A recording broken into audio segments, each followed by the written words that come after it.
Halo pemirsa Dever Channel, apa kabar? Semoga dalam keadaan sehat dan bagi yang menjalankan ibadah puasa dilancarkan ya ibadahnya ya.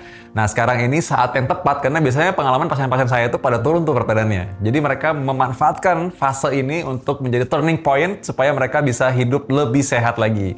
Dan memang puasa sangat jelas ya manfaatnya untuk kesehatan dan memang ini harus dipakai sebagai momen supaya bisa hidup lebih sehat. Dan bagi yang jalan kaki nih, sekarang saya lagi bahas ya jalan kaki itu penting. Nah ini saya akan jelaskan lebih panjang, lebih jelas di sini. Saksikan sampai habis ya.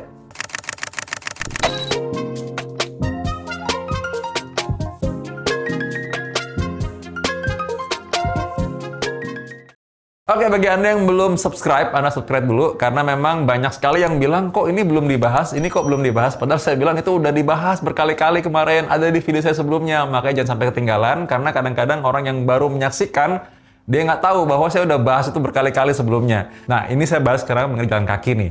Jalan kaki itu kalau jalan santai, itu sebenarnya hanya aktivitas fisik biasa saja. Itu bukan olahraga. Tapi kalau mau olahraga harus jalan cepat. Nah, kalau misalkan Anda jalan kaki ketika menjelang Anda berbuka, artinya Anda sudah menjalankan ibadah puasa dulu sebelumnya, ataupun kalau Anda yang memang sedang berpuasa bukan karena ibadah ya, memang lagi berpuasa aja, jalan kaki di akhir-akhir menjelang berbuka, itu sebenarnya bagus sekali untuk membakar lemak ya, sangat efektif. Karena memang seharian gulanya udah dipakai, cadangan lemak udah dipakai juga, lalu di-boost di terakhir-terakhir dia dibakar langsung tuh lemak-lemaknya. Jadi makanya ini lebih efektif apabila Anda ingin mengendalikan berat badan, mau ingin lebih langsing gitu. Nah ini saat yang tepat, jalan kaki itu menjelang Anda berbuka puasa. Atau ketika Anda setelah makan berbuka juga Anda boleh lagi sih untuk jalan untuk mengurangi penyerapan gula yang memang mungkin akan kelebihan. Itu bisa Anda kurangi juga dengan jalan kaki. Penelitian menunjukkan bahwa ketika Anda jalan kaki setelah makan ya sekitar 10-15 menit setelah makan, lalu Anda jalan kaki mungkin sekitar setengah jam, ini efektif sekali untuk menghindari kenaikan gula dalam darah dan bisa menurunkan risiko Anda menderita gangguan gula. Dan ini menurunkan risiko juga menjadi penyakit jantung di kemudian hari. Nah, Anda jalan kaki tiap hari 30 menit jalan cepat, ini sangat berpengaruh ya karena dengan Anda jalan kaki jalan cepat ini, Anda bisa menurunkan kemungkinan menderita serangan jantung di kemudian hari juga. Kita harus tahu bahwa penyakit jantung atau serangan jantung yang pada umumnya kita ketahui ini sebenarnya walaupun berbahaya dan mematikan, tapi ini sangat bisa dicegah. Jadi jalan kaki ini memang punya manfaat yang sangat besar. Kalau Anda lakukan setiap hari, apalagi, ya itu memang sangat signifikan efeknya. Anda kalau bisa lakukan mungkin cuma 2 kali, 3 kali seminggu pun ya ada efeknya, tapi tidak sebesar kalau setiap hari. Dan memang ini harus disempatkan.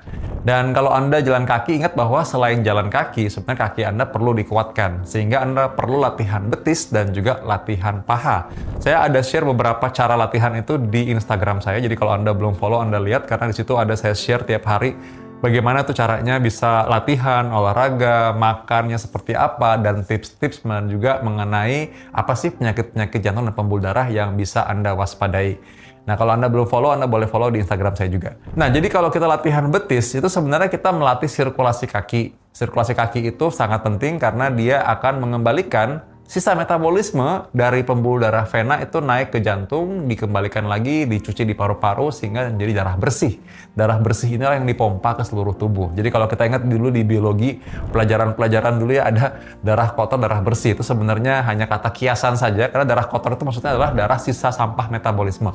Darah bersih itu adalah darah yang full berisi dengan manfaat, nutrisi, ataupun berisi oksigen. Jadi dibilang darah baik atau darah bersih lah ya. Darah bersih ini yang dipompa ke seluruh tubuh, masuk ke sel otak kita, sel ginjal, sel jantung itu sendiri, masuk ke sel-sel otot-otot kita. Nah, sehingga jantung kita itu akan makan dari darah baik itu. Makanya kalau ada sumbatan di pembuluh darah jantung, pembuluh darah koroner, orang serangan jantung. Karena jantungnya tiba-tiba nggak mendapat suplai darah baik. Dan akibatnya otot jantungnya menjadi mati. Nah, ini yang dibilang serangan jantung. Kalau di otak dibilang stroke jadinya. Jadi karena itu kesehatan pembuluh darah sangat penting. Salah satu caranya untuk bisa menjaga sirkulasi ini adalah dengan cara jalan kaki yang cepat. Tadi jalan cepat itu sangat-sangat penting. Jadi bukan asal jalan kaki, tapi jalan cepat ya. Jalan cepat ini tadi membantu membuat pembuluh darah lebih fleksibel dan tidak gampang terjadi kerak atau karatan Dan ini yang membuat pembuluh darah itu menjadi lebih lancar alirannya. Nah, seberapa cepat sih kita harusnya berjalan? Sebenarnya kalau Anda punya smartwatch, Anda bisa hitung sebenarnya seberapa cepat kita berjalan. Seberapa cepat kita berolahraga, detak jantungnya seberapa cepat supaya efektif buat tubuh kita. Kalau kita bicara dalam arti ini adalah untuk jantung dan pembuluh darah. Kita bisa hitung sebenarnya ya. Memang bagusnya dilakukan pemeriksaan, cek treadmill lebih efektif. Tapi kalau Anda belum sempat, coba cek dulu sendiri di rumah. Anda bisa cek, hitung 220 dikurang usia Anda. Contoh kalau usia Anda sekarang berapa? Mungkin 20? 60? Coba dihitung ya. Nah, 220 dikurang usia. Nah, hasilnya itu dikali 70% sampai 80%. Nah, nanti itulah yang menjadikan patokan kita bahwa detak jantung Anda kira-kira segitu. Contoh misalkan kalau Anda berusia anggaplah 40 tahun gitu ya. Anda mungkin akan kisaran main di 70 sampai 75% untuk olahraganya. Nah, nanti dari situ Anda bisa boleh sih percepat sampai 85% kalau Anda nggak ada masalah apa-apa. Tapi kalau Anda ada masalah jantung, Anda sebaiknya pikir-pikir dulu, karena kita mesti amankan dulu jantungnya. Kalau jantungnya memang ada masalah, ada penyempitan, maka itu akan men-trigger terjadi serangan jantung. Sebenarnya dokter tidak boleh kita membatasi orang olahraga, tapi kita justru men-encourage atau menyemangati orang olahraga, tapi dengan perhatian bahwa yang bagus, yang aman, itu segini loh ya, gitu. Kita bisa cek dengan treadmill, kita bisa cek jantungnya, seberapa kuat, seberapa jauh. Nah, yang aman itu seberapa? Nah, kembali ke hitungan kasar tadi. Hitungan kasar tadi sebenarnya ya untuk orang pada umumnya memang sehat ya.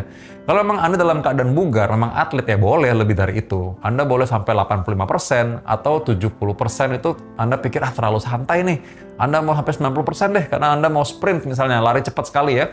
Bisa aja. Bayangkan orang latihan untuk maraton atau triathlon apalagi ya. Itu adalah latihan yang sangat keras. Orang yang atlet apalagi. Aman-aman aja, baik-baik aja. Apalagi kalau mereka sudah cek jantung semuanya baik, pembuluh darah semua bagus, ya sebenarnya nggak ada masalah.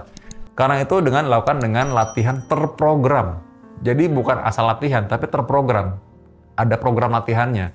Jadi nggak setiap hari mereka dibikin latihan yang sama terus. Pasti ada beda-beda, ini hari ini latihan apa, nanti latihannya apa lagi ya.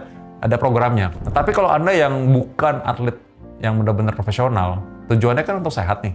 Kalau untuk sehat, berarti Anda mesti tahu yang mana yang bagus buat Anda. Orang latihan tiap hari, oh saya latihan tiap hari, saya olahraga sih. Main tenis, atau saya main badminton tiap hari. Iya, tapi kan Anda nggak hitung nih. Saya latihan seperti ini, seberapa detak jantungnya? Sebenarnya Anda baiknya punya rutin latihan atau olahraga. Boleh main badminton, boleh main tenis, boleh main pingpong. Nggak apa-apa, itu bagus banget ya.